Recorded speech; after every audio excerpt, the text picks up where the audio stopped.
Got home after 1 a.m. last night.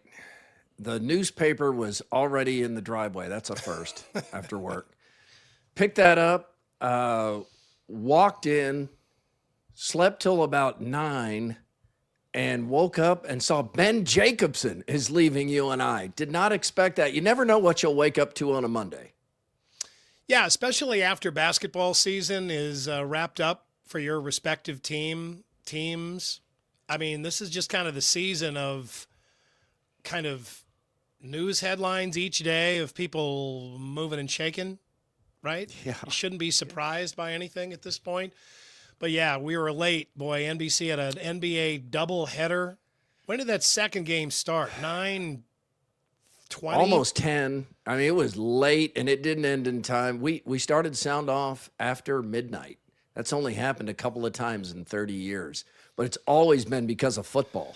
It's never been because of an NBA doubleheader. Oh, gosh. Yeah, and we've said it a million times, and man, has it come to be true. I mean, sports is the network's life raft at this point, right? Yep. It's live. It's something unstreamable. It's something that they can still sell commercials for, that still has an audience. And it's just like, it's funny because the appeal of sports, in some ways you can argue it's down, and other ways you can argue that it's up. But from the television standpoint, I mean, it's definitely up, right? Because I mean, the networks are falling all over themselves to book any kind of sports, whether even if it's NHL or WNBA or whatever. I mean, Major League Baseball is the hottest commodity it's been on a national level in a long time. And the streaming services have gotten into the competition, which they're in there. Heats it up even more. We'll have more on Ben Jacobson and streaming and viewing on Murph and Andy. It's a Monday. With the Iowa Lottery's new Millionaire for Life game, you could win $1 million a year for life. That could make you a My Dream Job is No Job-ionaire, a front row tickets to every show-yonaire, a hire a personal glam squad for you and your bestie-yonaire. Yep, a little further. Or just to never run out of your favorite pickles-yonaire. With Millionaire for Life from the Iowa Lottery, And these. you can change your life for life. Play today. Nostalgia THC fruit seltzers in quirky flavors like orange dreamsicle, caramel apple, and grape soda. Refreshing taste, cosmic vibes for your mind. Pick your groove.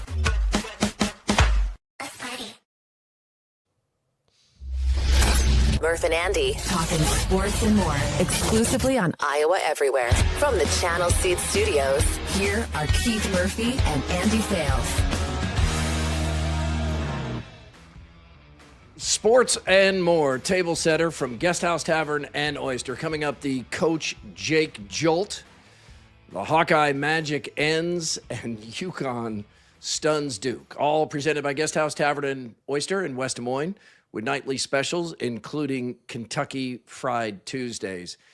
Andy, how's my voice at this point? Am I worse, or I can't even tell in my own head anymore? I think you sound almost all the way back. You sound way better. Yeah, way better. Yeah, I am so glad to hear that. 95%, I think, right now. It's been a daily thing too with my wife, with Jenny. She's like, you need to stay home. Like, well, it's just different in our world. Like there might not be somebody there, or I have to really turn someone else's world upside down unless you've done it. And unless you feel like you're ready to go to the emergency room, you kind of go in and work. Yeah. And I had a bad cold coming on at the end of last week. I was like, man, just get me to the weekend so I can be sick. And that sucks too, because then, it's your weekend that you work so hard on, and then you're sick. And Saturday, I didn't feel very well. Took Eddie to the movie at your advice, encouragement, and we sat down to watch Project Hail Mary with a big bucket of popcorn and a big soda at the Palms, and we're all set. Eddie loves popcorn. 10 minutes in, I fell asleep, and I slept through the entire movie. You're kidding. Missed the whole thing. Yep. Woke up at the end, kind of was like, what is going on? And Eddie was trying to explain it to me. He's just like, Dad, you're just going to have to watch it again. Did Said I Eddie was like snoring. it? He loved it. Loved it. Okay, good. I think it's a great movie to take kids to, which Yeah, it was. I mean, not young was kids, full. but Yeah, it's really unique and fun. All right, let's get high or low since the last show. Presented by Wealth Charter Retirement Planning and Tax. Kind of the season for everybody to reassess their finances. How well are things working for you, your portfolio? You've been checking out your taxes and all kinds of stuff like that. If you've got questions, you've got concerns, Wealth Charter Retirement Planning and Tax has answers, wealthcharterretirement.com. I'm going high today. It's a beautiful day. We need to make the most of today and tomorrow because it looks like the rest of the week is rough. And here's a little thing that I just kind of picks me up each year around this time. It's kind of a strange thing. The street sweepers are out in West Des Moines.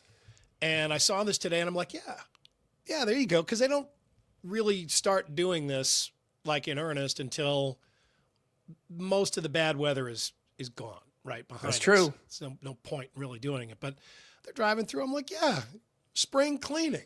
Yeah, There we go. I like that. Made me just feel just a little bit better along with the weather. Got me off to a good start today. I wonder if they ever get to the point where I get with my car sometimes where it's like, why bother to clean it? Because it's just going to get dirty again because, there's rain in the forecast or there might be snow in a week. At some point, you just need to clean the streets. I mean, you just need to take a calculated risk that, all right, we may have to come back through here again. Although I contradict myself because with the leaves, when we lived over in Forestdale, we would wait until every leaf was down.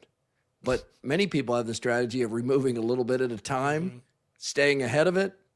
We waited until you could walk through the yard and only see the top of your head. And then you called in the lawn ranger? A lawn ranger.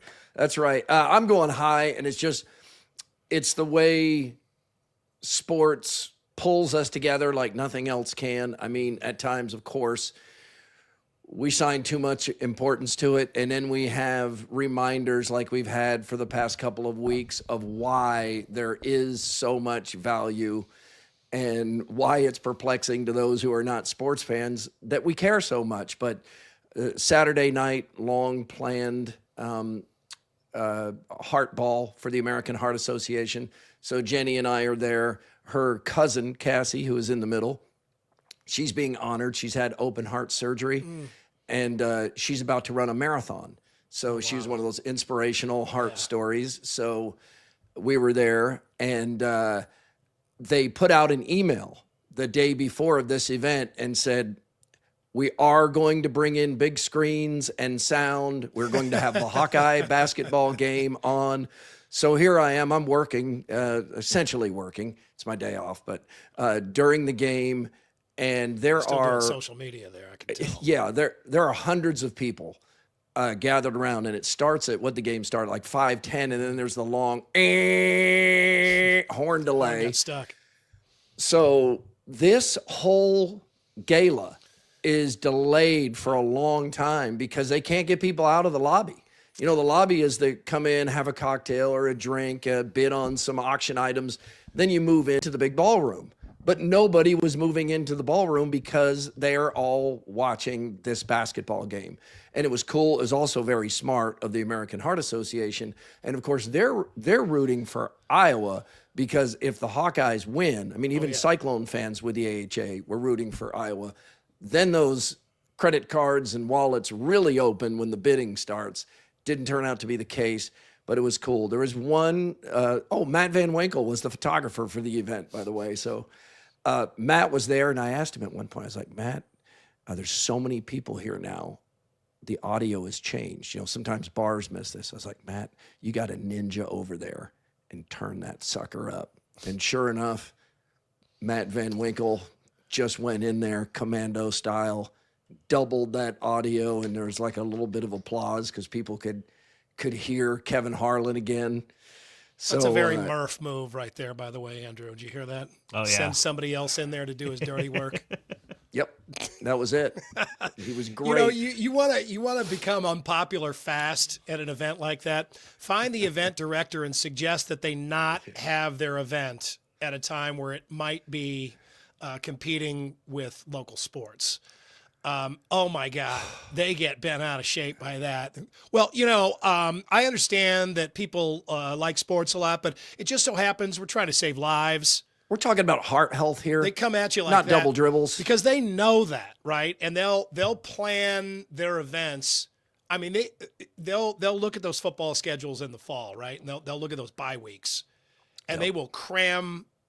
I mean, the line forms immediately on those bye weekends. And sometimes you have, like, by the grace of God, you have both the Cyclones and Hawkeyes with a bye at the same time. And then it's like, that's gold for them. But that's gala weekend. There's usually one team that's playing that day, and it's cutting into their potential audience participation or crowd size, whatever.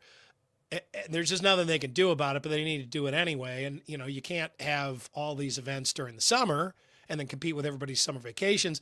It's just that's a difficult job, and there's kind of no surefire way to make everybody happy. The one guy I felt bad for at this gala, because I later met him, and he was just, you always appreciate a young man who is just so thoughtful and considerate to his mom. And like each time his mom needed to go to the restroom or to get a glass of wine or something, he would escort her and take her arm, and he was so careful with her. And he was the singer hired for the first couple of hours. So he's up on stage, and he looks like a taller Bruno Mars, and he's really good, but there's no one in the ballroom to hear him. Jeez. And, it's like that moment a stand-up comic looks out and sees one person in one chair. Yes. And you just have to keep go going. through it. You have to go through it like it's a practice. Like, I'm going to give it my best anyway. Yeah. But normally he would have had hundreds of people in there listening to him. But that's the power of sports. And I'm sure there's somebody on the board that was just annoyed by the whole thing. Like, we can't give in to this. But if you don't give into it, it was absolutely the right call. Because I had numerous people tell me, we weren't going to come, but then they sent that email that they would have it on the big screens, including sounds. So we decided to come anyway. Absolutely, you would have lost people. If the Hawkeyes are in the Elite Eight and they're playing during your gala, you've got to make an adjustment. It's like trying to empty the ocean with a bucket at that point. It's just it's completely right call. Fruitless. I mean, you can't fight that kind of thing. You have to kind of embrace it. I think you have to go in that day and change your plans around and just say, hey, we're going to accommodate this as much as we possibly can, and then hopefully people be in a good mood. I don't know if that was the case or not, but they seemed happy anyway. Yeah, it was a nice event. Playing with house money. Yeah. Let's catch the buzz. The Buzz. Brought to you by Logier Heating and Cooling. Logier Heating and Cooling, having a good Monday work day today because it's a beautiful day. But as Andy said, more challenging weather on the way. And we're still a few weeks away from the Drake Relay, so we know something bad's coming. No, we got another rough week at least left. Yep. All right, so and when we started the show, Ben Jacobson was finalizing a deal or had finalized a deal. It's been made official. UNI has gone ahead and released that Ben Jacobson is leaving Northern Iowa after 20 years. He's going to Utah State. It's a 5-year deal at Utah State. And the first feedback I've gotten from UNI fans or just basketball fans has essentially been, isn't this a lateral move? Mm-hmm. Well, it's really not, with no insult intended whatsoever to UNI. UNI and Drake have become much more challenging jobs in the current landscape. Utah State has been to the NCAA tournament in 6 of the past 7 years. They average about 9,000 fans a game in their arena, and it's a pretty engaged fan base. They have more NIL money than UNI does by far, and they're about to join the Pac-12 for basketball. Not the Pac-12 you remember, but the new Pac-12. So it's not really a lateral move. They've had a bunch of coaches that have been there, been successful, and then they moved to bigger jobs. So Ben Jacobson's a little bit counterintuitive to what Utah State usually does, but he's 55. He's been very loyal, done a great job at Northern Iowa, but he signs a 5-year deal. He's probably going to work those 5 years and perhaps consider retirement at age 60. I don't know anybody that won't just wish him well, even if they are kind of blindsided by it. Yeah, I mean, it seemed like he was going to stay here forever. Yep. But I think his house is cleared out. His kids are grown, and That's a big part of this. I'm told. Yeah, a time for him to. I mean, it's either now or never. For him in a situation like this. I honestly think it's a good time for a change at UNI. He goes out on top, takes his team to the tournament one more time. Fans there love him. He loves Cedar Falls, been very loyal to that place.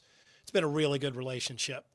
But at the same time, I mean, we've pointed this out in the past. It's time for, eventually coaches, even those with all the job security in the world, they need to get out there in the wild again and prove that they can still run with the Wolves, right? I mean, he needs to get out there and show that he can still do this kind of thing in a new place where he can't fall back on his past accomplishments. And I think any truly competitive coach, and certainly he's one, wants that kind of challenge. And they want to show that they can still do that. They want kind of a clean slate.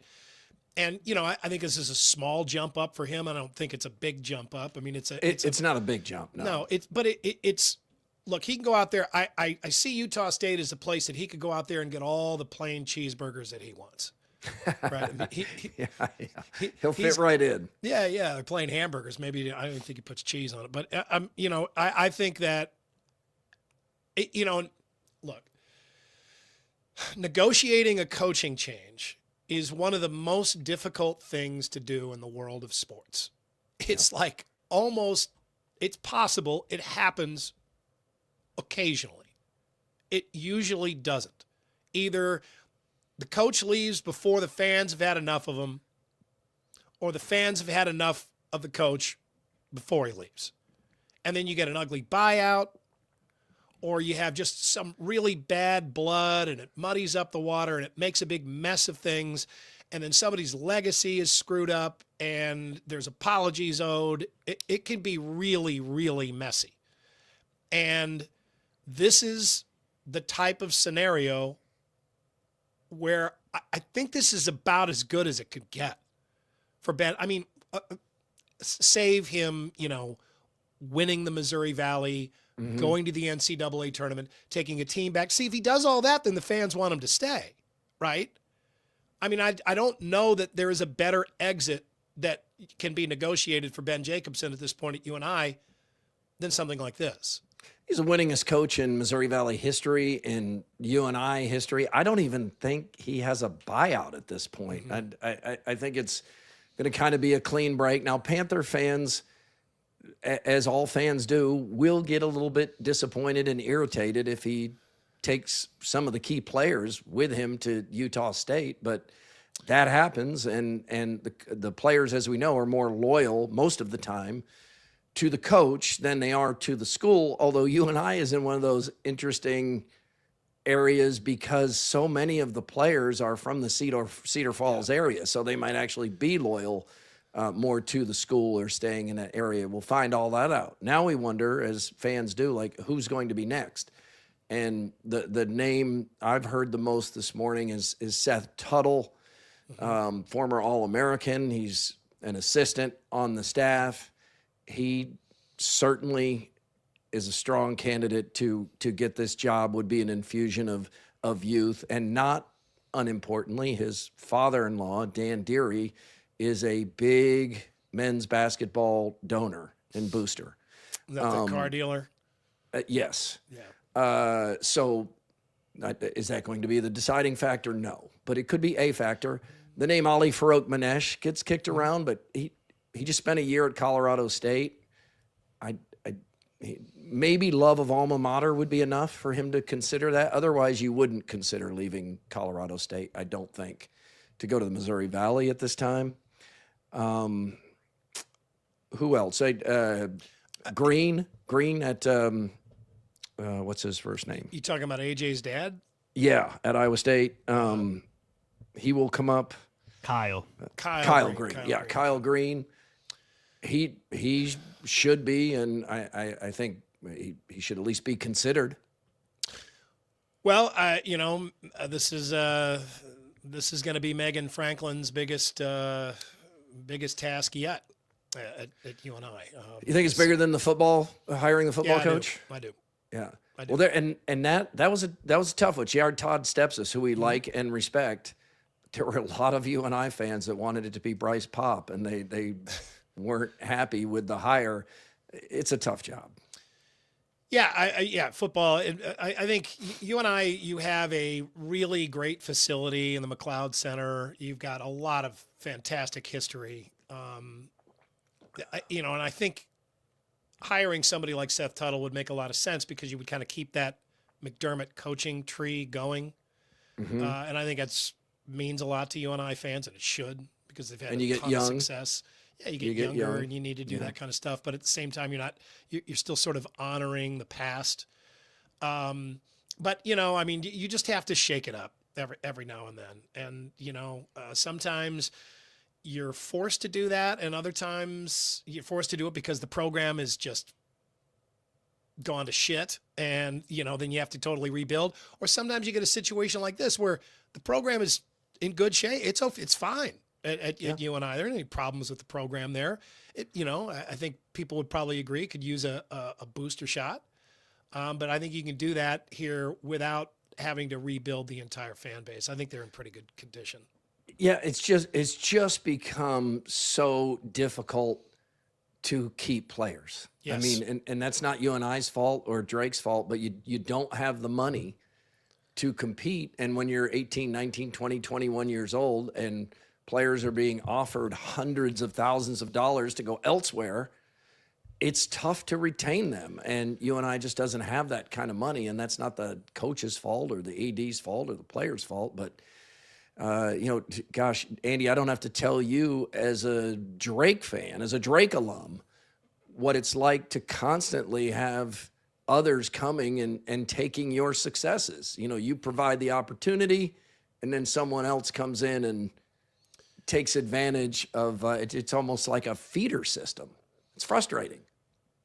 It completely has, and we really just kind of started on the journey there. So it could get much more frustrating. And you kind of have to, I don't know, at this time of the year, I think you just, as a fan of a mid-major program, I think you just sort of have to be prepared for slight to total roster changes every year at this time, right? I mean, I don't think you can ever sit back and be like, oh yeah, we're going to be fine next year. You just don't know. I can't even imagine how that job has changed in the last 10 years. Elsewhere news today, Iowa State's Kenzie Hare is into the transfer portal, first reported by On3 and Tommy Birch of the Des Moines Register. She is the 9th Cyclone into the portal. The Audie Crooks watch continues. I saw Tommy Birch post that he had reached out this morning to both Jamie Pollard and Bill Fenley, and they declined comment.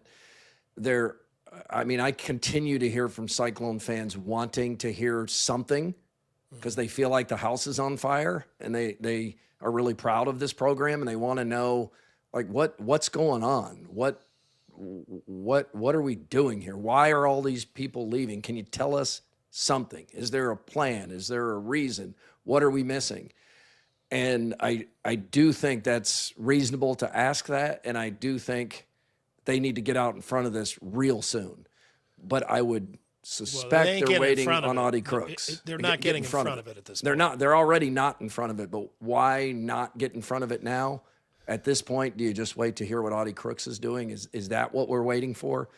Because people who say the house is on fire, why aren't we talking about this? I understand what they're saying. I mean, that's 9 Cyclones into the portal. Well, what would you like to hear if you're a fan? Boy, in the comments, tell us, what do you want to hear? I mean, I'm just trying to think of like what would be a good thing to say right now. This happens in this we're aware of the situation. We are concerned. We have a plan. Do you say that? Do you say that you're concerned? Do you point out we have that a plan? This we happens? see it as an opportunity. Maybe they want to say that with their cornerstone still there. Well, I want to hear some honesty, but I don't want to hear them say they've got a plan if they don't actually have a plan. And I don't know what the plan would be at this point. I mean, what would the plan be? I mean, Jada Williams We're going and to let Addie all the Brown players are go. all Big 12 Yeah. players. I mean, this is not all reserves here. There are some stars that have left, some fan favorites. Brand Phillips' point. Yeah, right. Yeah. Just say whether or not Bill Fenley is returning or retiring. Okay. Let's say you say that he's returning. Let's say you say that you come out and you say, first of all, they may not know that that answer. I believe the plan is that he's returning, but if this continues, does he have a change of heart? I mean, does he want to take on a total rebuild? What if Audie Crooks leaves? Absolutely. I mean, I think the position that he's in right now, regardless of what they've said in the past, is getting more and more precarious. I mean, Bill Fenley's at the end of his career.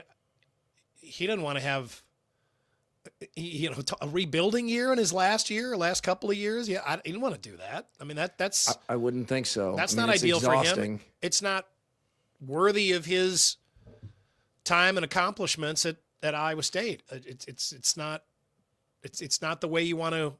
I mean, that's a bad exit. That's not the exit that he deserves or wants. No, I mean, anybody wants for him. This man, he is a Cyclone legend. I mean, he built the Cyclone women's basketball program from nothing, from dozens of people in the stands, very few wins, and 0 NCAA tournaments in its history, to what this program has become with sellouts and thousands of season ticket holders and passionate fans who are upset, who wouldn't have even noticed 25 years ago anything going on with the women's basketball program. But fans aren't being ridiculous to ask tough questions either, because there is something wrong here. The team has underachieved for the talent on its roster the past 2 years. It has gone into the top 10 and then faded all the way out of the NCAA tournament early. And this team just had way too much talent to be losing in the first round of the tournament, especially when we see how much talent matters, even more in the women's tournament, where it's much more predictable than the men's tournament. And there are questions that need to be asked. What is going on here?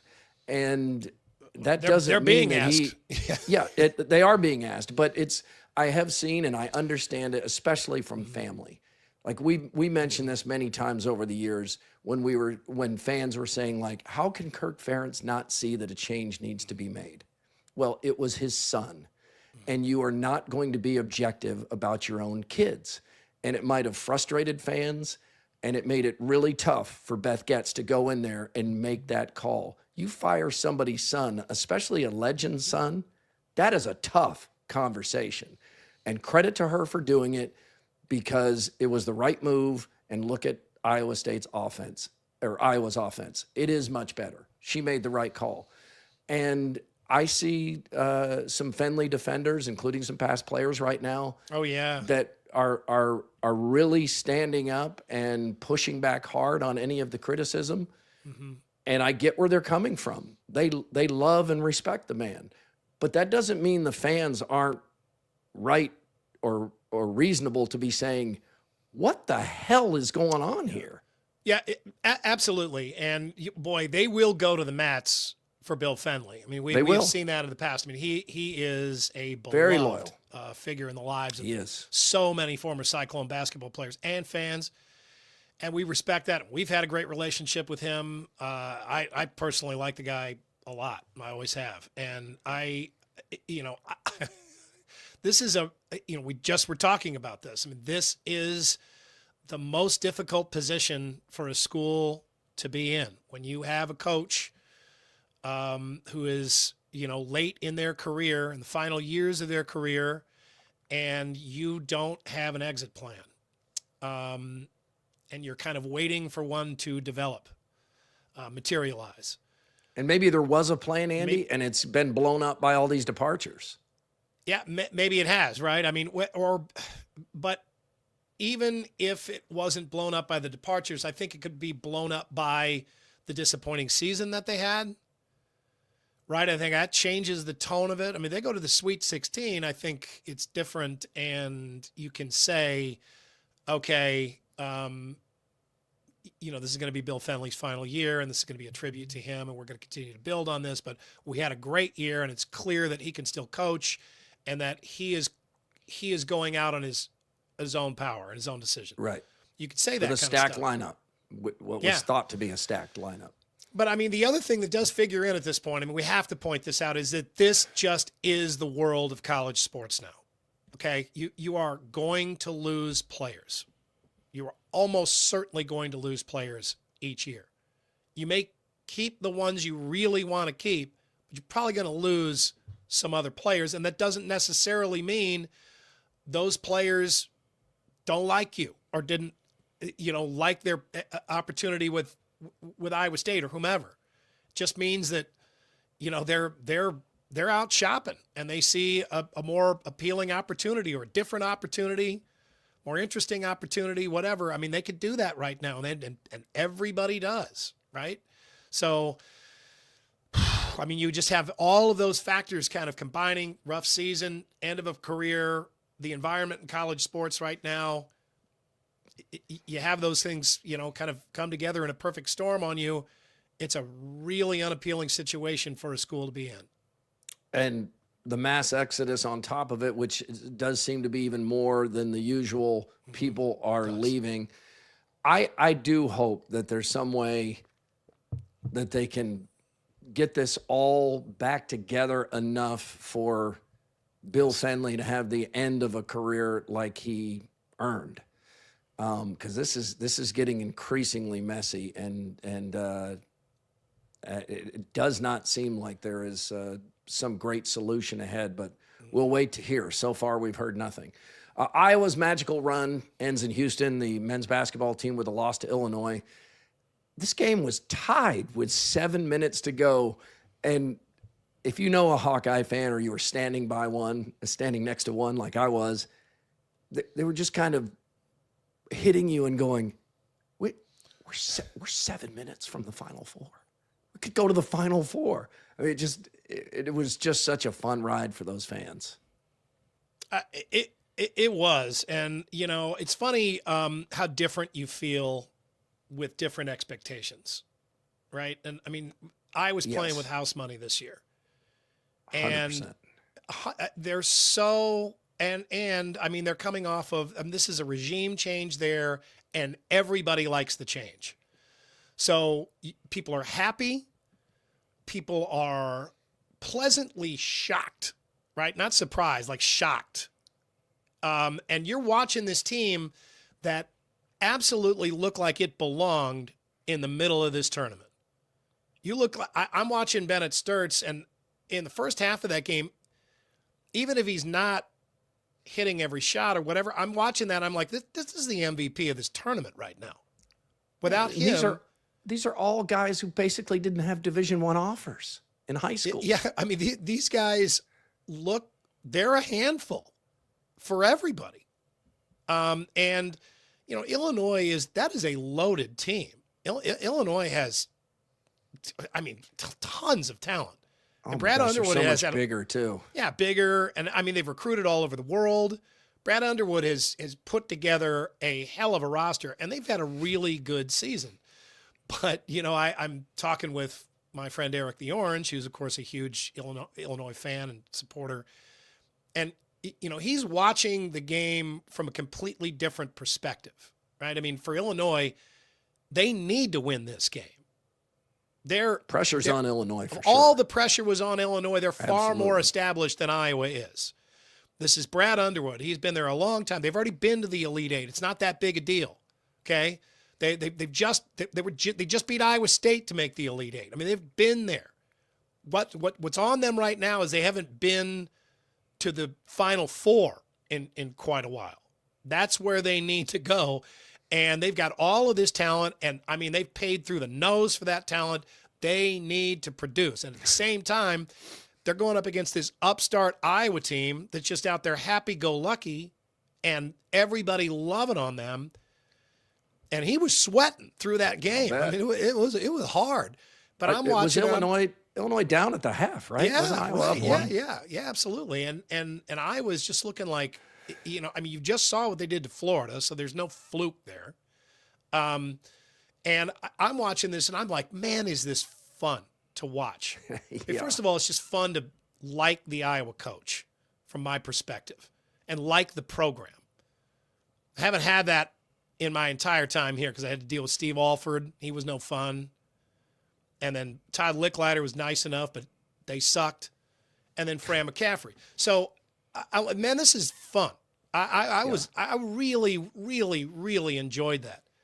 But at the same time, a lot of that is just kind of based on the fact that I know the fans are just 100% in it just for the ride right now.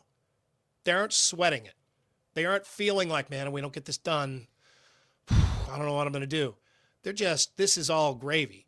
And that's fun to be a part of. So, of course they wanted to win that game. But, oh, my God. Absolutely one of the best stories that we've seen here in our time. Yeah, it was the closest thing to a Cinderella. And, the Herky the Cats at everyone except Florida, Nebraska, and most Iowa State fans.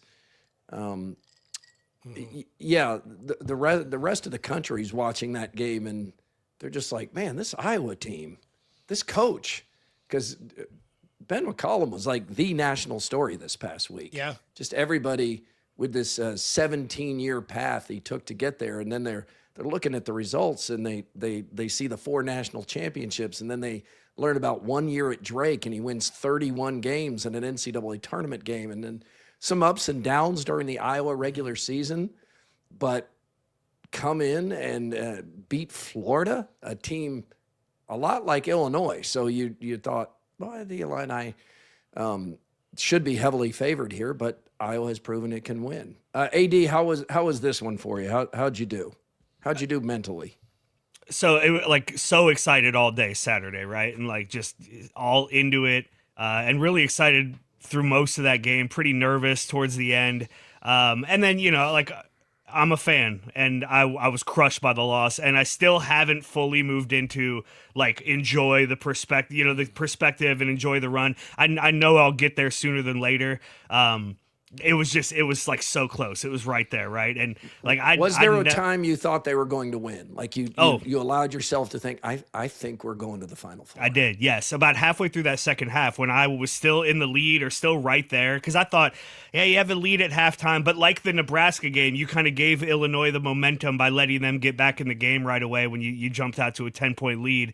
But when I was able to kind of stay toe-to-toe with them, and Sturts was still hitting shots, and it was like, yeah, we're being out-rebounded by 100, but you're right there. Maybe this is going to happen. And then as soon as it started to slip, it was like, okay, here we go.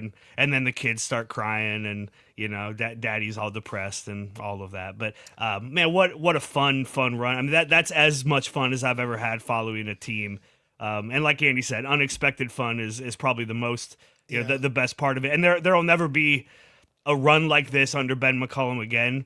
I mean, even if Iowa sneaks into a tournament and makes some sort of a run, it's already happened. It won't be in his first year with this crop of guys. So, sooner than later, I'll be able to fully appreciate it.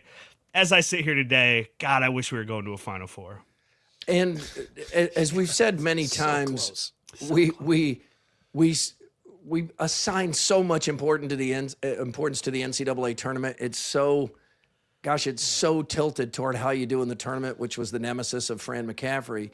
But nothing illustrates this more than the University of Iowa this season. I mean, the Hawkeye women had this fantastic, overachieving regular season, picked to finish 7th or 8th in the conference. They finished 2nd. They're the 2 seed in an 18-team conference. They're in the top 10. I mean, way above everyone's expectations. Jan Jensen is a National Coach of the Year candidate. And then they lose. They struggle in game 1, and they lose game 2 in Iowa City. And suddenly the season doesn't seem like anywhere near the success that it did just a week before that. And then you look at Iowa, really good season, promising first season, but about 500 in the Big Ten Conference.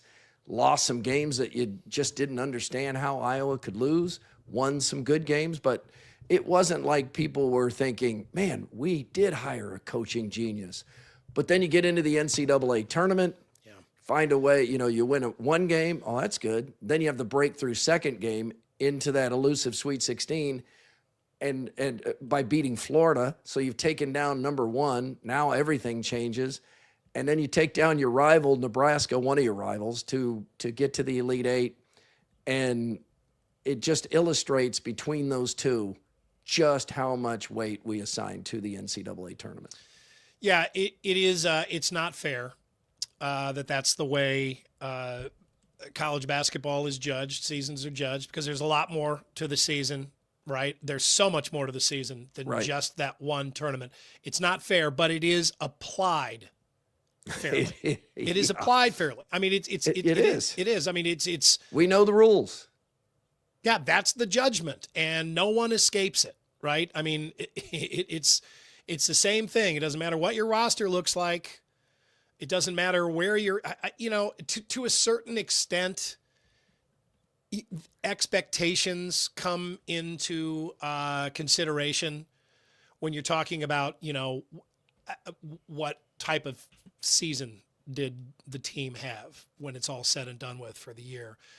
And you're giving a letter grade or something. Yeah, expectations come into play there, but it's still ultimately the NCAA tournament that is the final and most deciding factor. So, I mean, Iowa gets an A+ for this season. Yeah. I mean, they did a lot of things really, really well. No doubt. But the way that they played in the NCAA tournament, I mean, it outweighs everything else on that list. Re-engage the fan base, assured much more NIL money. Donors are back in. The season tickets will be sold at a much higher clip. Now some of that was established before the tournament started, but the tournament puts that up over the top. There's no chance that those things don't happen. Yeah, a lot of people with money just had a bunch of fun. Which is good because they not only need to get some more players, they need to try to keep the players that suddenly made their way onto the national radar in that tournament run. How about that horn? 7 minutes of the world's most annoying sound. I wasn't in the arena. I don't know what it was like in the arena, but I was just thankful that Kevin Harlan was here for this because he makes the best of these outrageous things that happen sometimes, like a streaker on the football field or a horn that won't shut off. But it went for more than 7 minutes. Fans were booing. Yeah, the fans were booing. It's incredible. And then they had to use an air horn after that, like a canned. They just shut off the Jumbotron for the rest of the game. Yeah, right. It was kind of dark. Yeah, it cast the crowd in kind of a weird light. Those kind of sitting at mid-court were dark. It was like a movie theater. Here is Iowa in the postgame after the end. This group's done a lot for the University of Iowa. It's always hard right afterwards because as a coach, you think about what you could have done better because it's just the nature of your mind. And you're sitting there, man, I mismanaged this. I did this poorly. I didn't do this. And trying to put your players in the best position to win. And, you don't feel like you totally did. But came out great. But again, I think if you ask these guys, they would like a second chance at this to be able to win that game because they probably still feel like they could have. Can't really control what anyone else is going to say about you, but hopefully it's good. And I just gave it my all in this Hawkeye uniform. But I just hope that they have continued success, and that's all I want for them. And they'll do just that. And I don't know. It's hard to put everything into words right now, but yeah, I gave it my all, and we all gave it our all, and it was a fun run. Yes, it was. Prior to that Friday night, Iowa State just did not have it against Tennessee. I think it's possible for Iowa State to beat Tennessee without Joshua Jefferson, but on this night, that was not the case. That guy there, Milan Momcilovic, just could not shake free. Tennessee is a beatable team, but Iowa State was out-rebounded, and any chance to catch up was done in by terrible free throw shooting in the second half. Mm-hmm. And just kind of a bummer because you got that what if hanging over it again. No one made excuses, but of course they missed their All-American. Yeah, right. And, I watched that game with a bunch of Cyclone fans from my neighborhood, and they, I watched that game and I thought they did not rebound well. Obviously, you pointed out free throws were really, really bad. They didn't shoot nearly well enough to make up for those kind of discrepancies. And I felt like they didn't play well enough.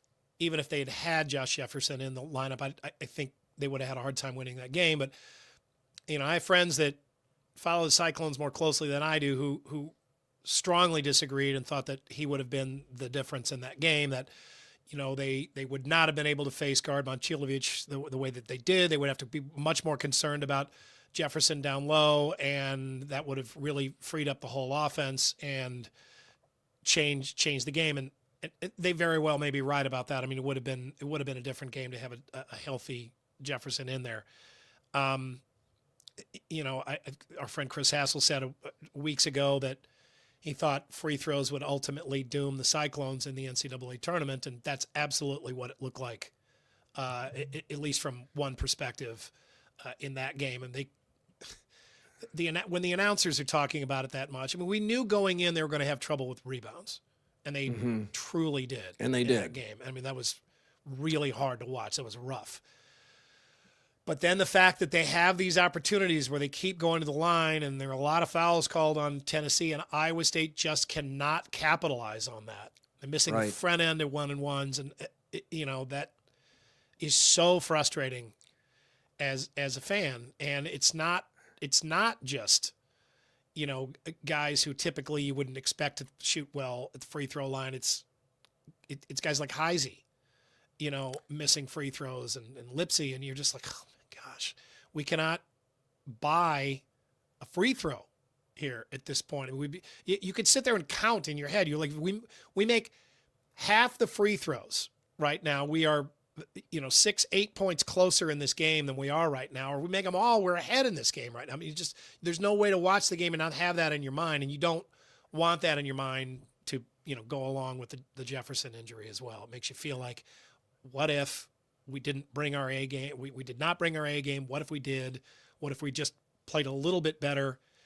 And then you see Tennessee just go out and get destroyed by Michigan, and that doesn't make you feel better either.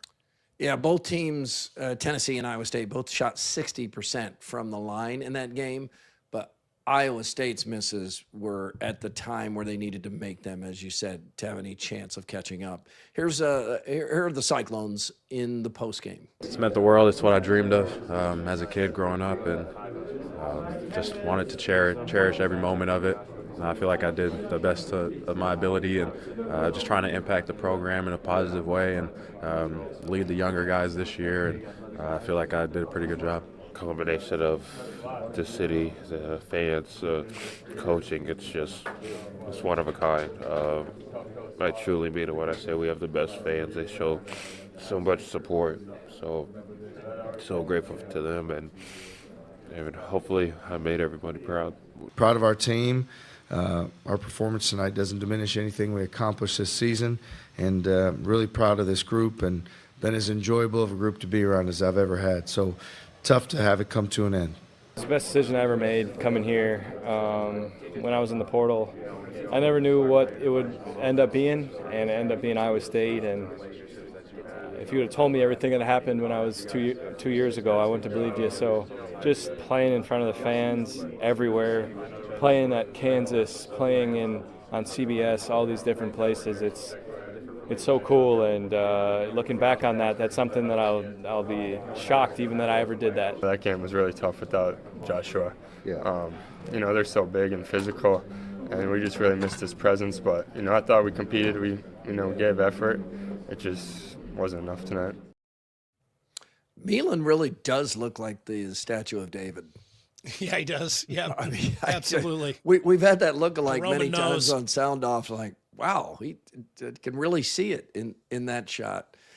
Good comments there. People in our comments just mentioning how much they're going to miss Taman. Mm-hmm. I mean, Taman Lipsy, man, Cyclone for life. Grew up a Cyclone, stayed the whole time. Just played so hard, played through injuries, gave it everything he had. You've been in those locker rooms like David Warrington was Saturday night. That'd be Friday night. It's tough, man. Nate Heisey seemed to be okay and just thrilled to have had the experience, but your heart breaks for Joshua Jefferson. He was. Oh God, you hate to just walk up to him with a microphone, talk to him. Yep. About the tournament that he didn't play in, and he got to play in for like 3 minutes. You Let's take get a look at him poll. limping down that hallway though, and you're like, he couldn't play. Yeah, he wasn't going to play Sunday either. I think that was pretty clear. Cyclone fans, which is the bigger what if? Is it 2014 with the George Niang injury or 2026 with the Jefferson injury? Well, these things always get better with age. Yeah, I'm not surprised Niang is leading this. I'll go the other way, though. I think this was overall a better team because better defensively and at its best.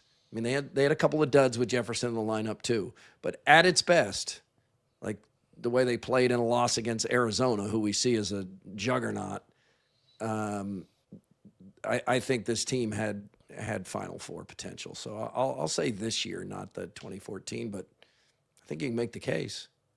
Yeah, sports what-if memories age like wine, right? they just keep getting better. Niang was good. He was good. He was a freshman though, right? That year. I mean, he was freshman or sophomore. He was young. He was really good. I think it's this year without Jefferson, and it's hard because they played so well in the first 2 games. It didn't look like they were missing him.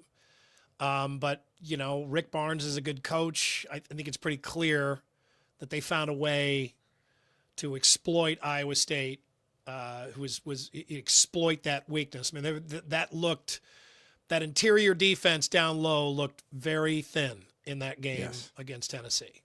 Yep, against a good coach. But the future looks bright for Iowa State. It's clear from TJ's comments, as we said Friday. He's going to get what he thinks to keep this program strong. And I would expect you might see another contract extension here soon. But the most important part for him, I mean, he already has security and money, and that's not the way the guy's wired. He wants to make sure they can compete and that they're in the NIL conversation, not to be up where the most lucrative programs are, but just enough to where he can get the kind of players he needs in his program and his system to have a shot to make the kind of run they think they could have made had Jefferson not gotten injured. I think during that tournament, you saw a number of instances where it was clear that TJ Otzelberger is a very popular coach with his own players, right? I mean, when he gets pumped up, they're playing well, and he comes running out on the court to congratulate or shout joy in the face of Nate Heisey or Taman Lipsey or whatever. I mean, that is clear that this is a guy who is one of his own guys, right? I mean, he has always been that way. He's been a guy that can assemble talent, can keep talent. He's proven that at Iowa State. He has in close proximity to some pretty fertile recruiting grounds for college basketball, and he is going to continue to be able to do that at Iowa State. That's just who he is. That is him doing what he does best. So that ought to make Iowa State fans feel good. I mean, there's more to college basketball. There's no doubt to winning. I mean, you really being an incredible game coach goes along with that also, but boy, that is the hard part right now, it seems like, right? Being able to not just attract talent, but keep it in this atmosphere where everybody can poach and everybody looks to, and there are, pop-up mini mall agents right and left. Yeah, there are.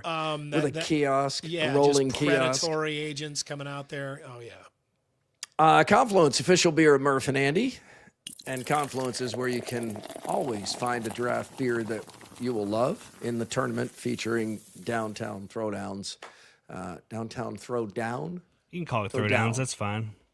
That's right. Yeah, you prefer Throwdowns. It's Throwdown, though. One of the greatest moments in NCAA tournament history happened Sunday, and many people missed it.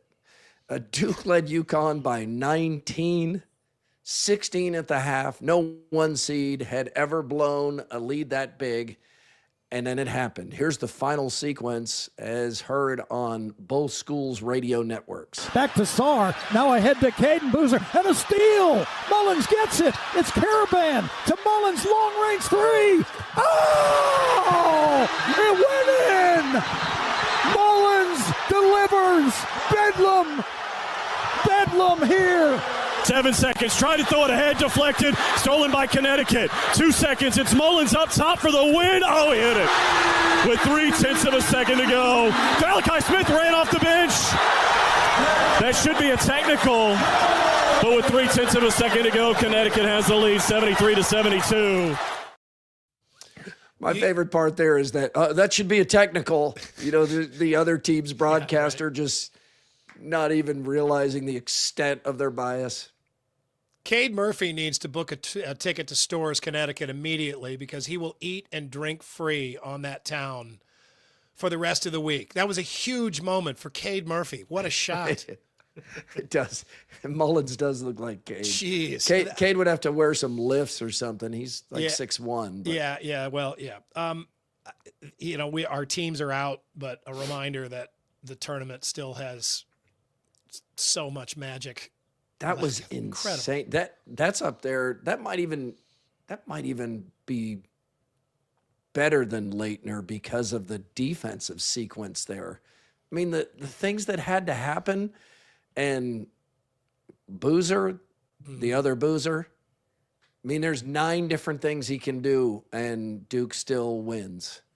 Yeah, and just hold the ball. Hold the ball, get fouled, go to the line. Yeah, throw it straight up in the air, 100 feet, and you're gonna win. Yeah, well, there's any number of things. Yeah, but I mean, he's just at mid-court there. One bad decision to try to pass that ball there in traffic gets tipped. The deflection. Yeah, the guys are wide open, but it gets deflected, and then Mullins. What was that? 35 feet. Yeah. God. What a shot. Incredible shot, which is not that big a deal anymore somehow. I mean, that's just happened repeatedly in this tournament. Yeah, right. All right, Andy brings us more next on a Murph and Andy Monday.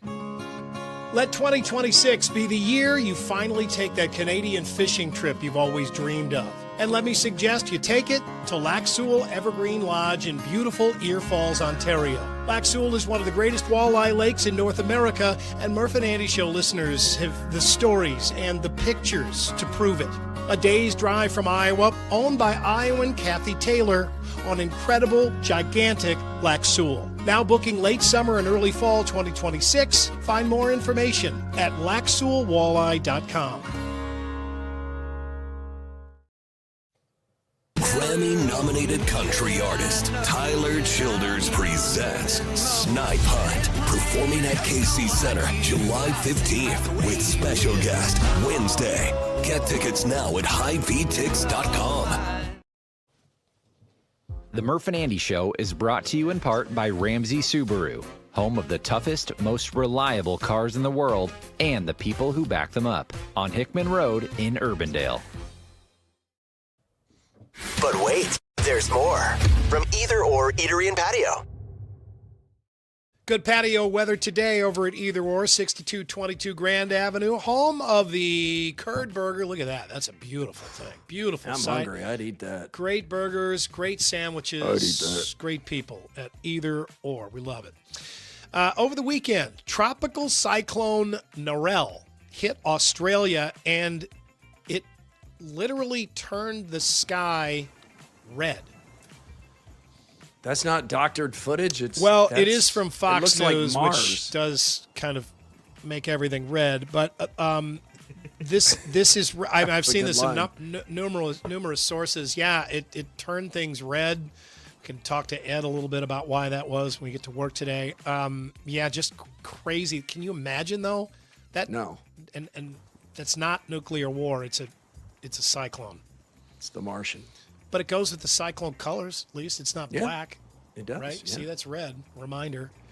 Nestle says a truck carrying more than 400,000 Kit Kat bars, weighing around 12 tons in all, was stolen, making its way from a factory in central Italy to Poland. This is someone who really loves chocolate. I mean, Of all the things you can knock over, it's like, let's go after that Kit Kat truck. It's kind of smart, though. I mean, they got a street value, and you can break them up into smaller denominations. I do love the way they break apart. Like, that's one of the best parts of a Kit Kat. Love a Kit Kat bar. The company said the truck, all its contents, still missing.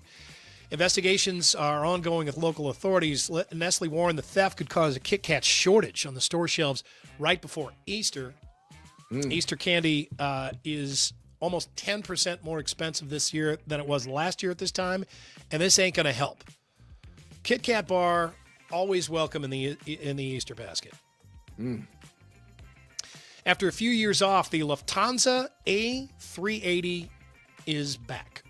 Here it is, landing at LAX. That's a big airplane. Jeez. It is the world's largest passenger jet. It has 2 full floors, lounges, bars, showers, room for over 800 passengers. Kind of looks like a whale landing. It does. It typically runs with just over 500 passengers to kind of give everybody the room that they pay top dollar for. Look at that. You see the 2 rows of windows there, top and bottom. There are other videos that showed kind of next to normal passenger jets, and it's just immense. Yeah, you need the scale. On this day in 1867, the United States fleeces Russia by purchasing Alaska for $7.2 million. That is 2 cents an acre. We wrote them a check, and there's the check. Right there. A $7.2 million check back in the day. Fiscal conservatives in Congress ripped the deal, calling it a total waste of public dollars. Secretary of State William H. Seward was vilified in the press, which called the purchase Seward's folly. And Alaska became known as Seward's icebox. And then gold was discovered in 1880, and suddenly everybody was on board with the purchase. I was looking at this today, and there are a few things. These lists are all over the place all the time, but this one kind of stood out to me. The top 10 most exposed jobs, or top 10 jobs exposed most by AI. These are in the most trouble. Okay. Number 1, web and digital interface designers. Number 2, web developers. What was it, like 3 years ago that those were the hot jobs to get into, right? If you were going to be rich, if you were going to have tons of options, this is what you went to college for. Most vulnerable is any job that where you used to be able to reach a human being. Because now you can't, if there's a problem, you can't get a person. But can you imagine, there's tens of thousands of people that are in those, like recently, into those fields. They were encouraged by your list on More a couple of years ago. Yeah, right. I misled them. You Computer ruined programmers careers. also on that list. Data scientists also on that list. But how about the top 10 least exposed jobs? Mortuary. Miners, like Barber. coal miners. Yeah, the AI can't get in there and get the coal out of the mine. Excavating and loading machine operators. Okay. Orderlies, painters, spraying machine setters, fiberglass laminators. Yeah, that kind of stuff. But also on the list, unfortunately, massage therapists. Oh, they Wouldn't it can't. be The computer great- doesn't have the same. The AI robots don't have that same soft touch yet. It would be great if you could get an AI massage. It'd have to be cheaper and less uncomfortable, right? Yeah. You don't mind getting all naked in front of the machine. From the files of some headlines don't need stories, we've got a couple to bring you here. A couple of doozies. First of all, Florida man arrested for using frozen squirrel as weapon during argument at Waffle House. Authorities in Daytona Beach have arrested 67-year-old man after he allegedly struck another patron. I'm just going to read these stories because I can't say it any better myself. Well, hang on, though. This guy is wearing a squirrel shirt in his mugshot. We'll get to that in a second here. Okay. He allegedly struck another patron with a frozen squirrel during a dispute over a booth at Waffle House on International Speedway Boulevard. According to the police report, the altercation began when the man was asked to move from a 4-person booth to a smaller table. He refused, stating He had been sitting in that booth since 1987. And was not about to change now. When another diner sat down at the contested booth, the man allegedly walked out to his truck, retrieved a frozen squirrel from a cooler, returned to the restaurant holding it like a hammer, and struck the other man on the shoulder. He then reportedly told the waitress he started it, the squirrel finished it. Officers noted the man was wearing a T-shirt that read amateur taxidermist and had 2 additional frozen squirrels in his vehicle, which he described as backup. Wow. He just hadn't gotten around to him yet, I guess, with his taxidermy. He's always got an extra frozen squirrel or 2. One more headline that doesn't need a story. Georgia woman frees numbered pigs inside Walmart. Chaos, confusion ensues. I would imagine it would. Okay, so these are... They're numbered. Like numbered for a race. Yeah. They had a number on them. Shoppers. She's turning them loose to race in the store. I don't think that they were to race. She wanted them to race around inside the store. Why are they numbered? Who knows this? I don't think this woman is operating on logic here, Murph. Okay. This is in Commerce, Georgia. Do you know where that is? Where's I do. Commerce? Commerce is near. It's northern, I think. Is that the type of place where something like this might take place? In my experience, any place in Georgia has this potential. Is it in Hazard County? I don't know. All right. Shoppers at that Walmart thrown into confusion Saturday afternoon after a local woman allegedly released 4 pigs, each spray painted with numbers. The numbers were 1, 2, 3, and 5. 1, 2, 3. Can you predict the problem 5. coming up here? We'll get back to that in a minute. It triggered what authorities later described as a logistical nightmare disguised as a math problem. According to witnesses, 47-year-old Charlene Mixon entered the store pushing a buggy that appeared to be shaking and occasionally grunting. Employees assumed it was either a wobbly wheel or just a normal Saturday at Walmart. Moments later, Mixon allegedly opened the buggy, shouted, "Run free!" and 4 pigs scattered across the store. One toward housewares, the other ran toward grocery. The other one made a beeline for electronics, and one headed straight to the Vision Center. The pigs were labeled 1, 2, 3, and 5, which immediately caused confusion among staff. Quote, "We spent an hour looking for pig number 4, said assistant manager Trevor Haskins. Then realized there wasn't a number 4. I'm still mad about it," unquote. Several customers joined the search, believing it was some kind of promotional event. Catch the numbered pig, you win a prize. You win the pig. Crazier things have happened. Yeah, maybe you win the pig. Banks County Sheriff deputies arrived quickly, though officers admitted they were not trained for livestock deployed with psychological warfare. One officer slipped near the bacon section, which he later described as deeply ironic. Yeah. All 4 pigs were eventually captured using 2 laundry baskets, a pallet of marshmallows, and one determined elderly greeter who said she had handled worse years ago. Wow. That's Banks County. Yeah, that's north. Northeast of Atlanta.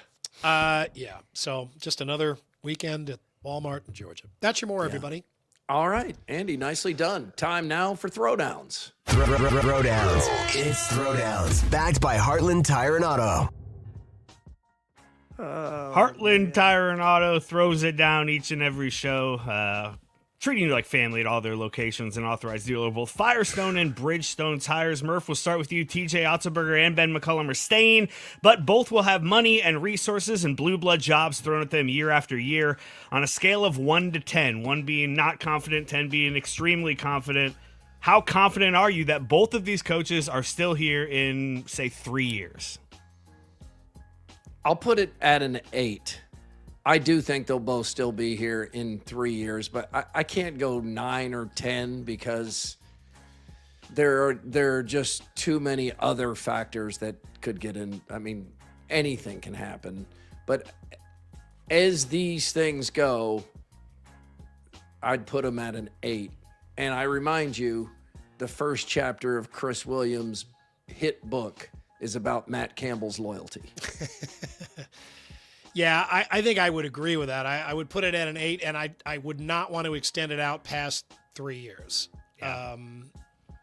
There are too many different factors, and man, I don't think coaches have ever been more valuable in college sports than they are now. And Ben Jacobson serves as a reminder today that even the people you think are going to go all the way at one school sometimes will decide for many different reasons it's time for a change. Andy, do you believe you'll see an Iowa team make a men's Final Four in your lifetime? Yeah, I do.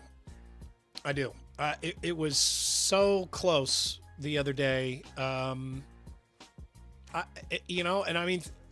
Teams make it to the Final Four. I mean, we see teams, and I understand that it's maybe getting more difficult as NIL plays a bigger role, but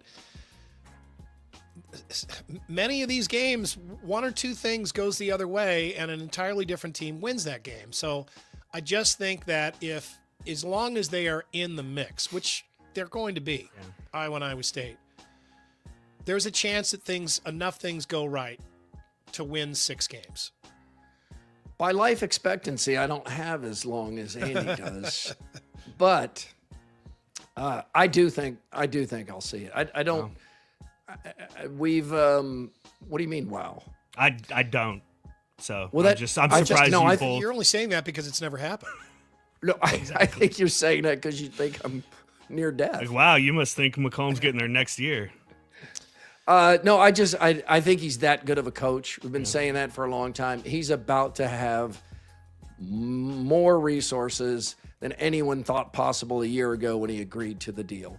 That's how much donors and boosters enjoyed this experience. The basketball program is back and re-engaged, and he's going to benefit from all that. It's not easy. I don't even know if I'd say it's likely, but I just think that 1 year, yes, that'll happen. And I think it'll happen for Iowa State at some point. But it's hard, and everybody's trying to do it.